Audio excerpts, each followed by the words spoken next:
खुलुमबाय रायजोफोर दिनै हरखाब मोनसे भिडिअ लानानै फैनो गोनां जालायबाय दा भिडिअ बानायनायनि जाहोना जाहैबाय दासान्दि जोंनि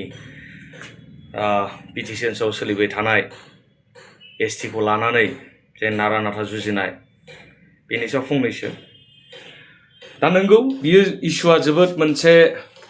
सेन्सिटिभ इस्यु जोबोर दुखुनांथाव बाथ्रा जे थाखानाय एसटिफोरनि सायावहाय बेबायदि दुखुथि मानसिफोरखौहाय सरजाबनानै लानो नागिरनाया बियो मोनसे जोबोद गिख्रंथाव मोनसे पलिसि दा बेयावहाय जुदि जामारोब्ला जों बर' हारिया उनावहाय मा जागोन बा बर'ल' नङा दस्रा फिसा फिसौ बे जोंनि एसटिफ्रा मा जाहैगोन बेखौ बयबो मिथिखागौ बुजिखागौ दा बेखौ जों अलरेडि मिथिखाबाय बुजिनांगौ बुजिखाबाय दा आंनि खोथाया जाहैबाय बिसोरो दा जोङो जे गावजों गाव जे जालायगासिनो दङ गावजों गाव जे नांलायगासिनो दङ बेखौ दाय होलायनाय बेखौ दाय होलायनाय हाबाब एसे नेथ'नो हाया नामा बे समावबोदि बिदि जाबाय थानांगौ बे मोनसे खोथा नामा जायनि समाव जादों जायनि समाव जायाखै बे दस्रा खोथा खिन्थु जानायाथ' जाबायथ' एनअसिखौथ' मोनबाय दा बिनि फोरमानखौ जों मोनगोन जों जेब्ला पार्सनेलि जों होननानै जों रायनो हायो दा बे समावहाय जोंनि बर' हारिया जाहैबाय आसामनि बयनिफ्रायबो देरसिन मोनसे एसटि बा पपुलेसन बाय साइज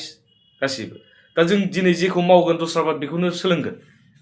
दा बे समावबो जुदि जोङो गावजों गावनो अरलायलायबाय थायोबा गावजों गावजों बखिलायबाय थायोबा जों मा जों एग्जाम्पल देखायनो हागोन जों दस्राफोरखौहाय बबे लामाजों थांगोन बिसोरो दा बेनो दा जोंनि बे जेसेबां इउटिउब बा फेसबुक जेसेबां ससियेल मिडिया इनफ्लुएन्सार्सफोर दङ बिथांमोननिसिम आंनि बेल' मोनसे खावलायनाय नोंसोरो बुं रायलाय नोंसोर सावराय बयखौबो जाग्रद खालाम बयखौबो नोंसोर लामायाव बा प्रटेस्ट खालामनो थाखाय नोंसोरो बुं खिन्थु इसे नाय गावजों गाव बे फुंनिफ्राय मोनाजासिम गावजों गाव अरलायलायबाय थानाय गावजों गाव बेखौ बखिलायबाय थानाय बे जिनिसा माला जोबगोन दिनै हारिया मोनसे अलखदाव दङ हारिया दिनै मोनसे एसेबां गिदिर मोनसे जेंनायाव दङ फैगोन समावहाय मा जागोन दिनैनो बिदि सानखाब्ला फैगोन समावब्ला मा जागोन बेखौबो जों मिथिया दा बे समाव जुदि जों खौसे जानानै जुदि जोङो भइसखौ रेज खालामाब्ला सरकारखौ जुदि जों सोंखारियाब्ला जों मावाब्ला बिदि बुफाय सुफाय बिदि थिग আছে बे गरमा गरमि जाबाय दा बेयावबो जुदि सोरहाबा राजखान्थियारि सोलो बाहायदोंब्ला बेबो मोनसे मुगैजाथाव बाथ्रा खारन बे बिटिसि सेक्रेटारिया नों आंनि रावनिबो नङा बे जोंनि रायजो राजानि जोंनि सिगांनिबोमोन जोंनि उननिबो जायफोर फैगोन बिसोरनिबो जागोन बियो दे जाबाय जाबाय जोब्बाय बेयो मोनसे एग्जाम्पल थांबाय बियो दाथ' जोङो खमसे खम बे माइन्डसेटनिफ्राय ओंखारनांसिगौ ना जे उमुक पार्टिनि उमुक जादों दा जेंनाया नंमारगौ प्रब्लेमा नंमारगौ बियो जुदि बिसोर मोनजोबोब्ला जोंहानो प्रब्लेम जागोन जों उनावहाय जेबो मोननाय नङा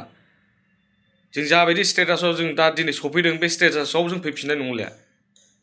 बेयाव जोबोद गोनो गोथो दङ जोबोद बेले बेजे दङ बेवहाय दा बेखौ मोजां बुजिनांगोन टेकनिकेलि रायलायनांगोन डेम'क्रेटिक प्रसेसआव जों प्रटेस्ट खालामनांगोन मेरला लामा दं दा बेखौ खालामनो थाखाय हारसिंथ' रावबो हानाय नङाना बेवहाय साजेसन होग्रा थानांगोन डिबेट जानांगोन रायलायनांगोन कनसालटेसन जालायनांगोन दा गावजों गाव बे समावबो जुदि अरलायलायबाय थायोब्ला जों माला बेखौ खालामगोन जों जेब्ला सलिउसन मोननाय सिगांनो खामानिया जुदि जानानै होयोब्लाथाय सेस बेल' नङा जागोन जाया बे उननि खोथा